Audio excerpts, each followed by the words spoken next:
Hi mga kapangarap, nandito na naman po tayo sa ating inabangang teleseryang Abot Kamay na Pangarap. Dahil sa pangyayari, binawian ng buhay itong si Moira dahil nahulog ito sa bangin at kahit tinulungan ito ng mga doktor para i-revive pero hindi pa rin ito nakaligtas at hindi alam nila Annalyn kung paano nila sasabihin kay Zoe, pero itong si Doc Locke pumunta doon kay Zoe at sa pupumilit ni Zoe na malaman kung kamusta na yung kanyang mami at kung saan ito. Nasabi ito ni Doc Locke na patay na daw yung kanyang mami kung kaya't nag-hysterical itong si Zoe at iyak nang iyak ito. At hindi nila ito napigilan, pumunta ito sa morgue kung saan nakahimlay itong kanyang nanay.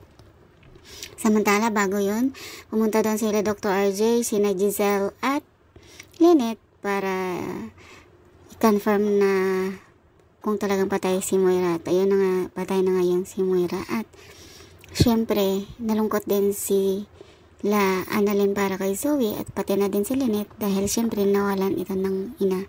Pero itong si Giselle talagang nangingit ito sa galit kay Moira at deserve niya daw yun, pero mas gusto niyang buhay ito para mapagdusahan daw niya ang kanyang kasalanan dahil dinamay pa daw pati yung kanyang anak na si Justin at yun ang hindi niya mapapatawad.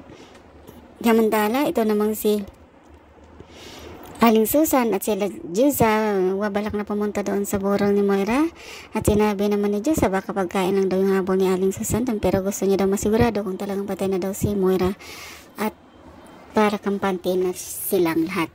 Samantala, ito naman si Dr. Lindo nagpapagaling at syempre tungtuwa ito na nagpapakita ng concern daw si Annalyn sa kanya kung kaya't napapangiti ito. At ayun na nga guys, pumunta na sila sa burol ni Moira kasama si Lynette at Jusa, Annalyn at nanay niya nang gustong buksan ni Aling Susan o silipin kung talagang si Moira nga daw yung nasa kabaong para masigurado daw niya, nang biglang dumating itong si Zoe at tinatanong niya kung bakit nandun ang mga ito doon dahil hindi daw sila kailangan doon. Kung kahit galit na galit itong si Zoe at nagsisigaw ito at si Annalyn na naman ang sinisisi nito kung bakit namatay ang kanyang nanay, siya daw ang dahilan sa kabila ng lahat ng kasama ng kanyang nanay. Simple natural bilang anak, kinakampihan pa rin ni Zoe ang kanyang nanay.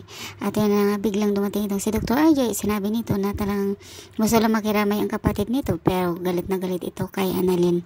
At ayun na nga, bumalik na naman ang pagkapuruhilda ni Zoe dahil hindi niya matanggap na wala na yung kanyang nanay kasi yun na ang nag-iisang sandalan niya. At ayun na nga guys,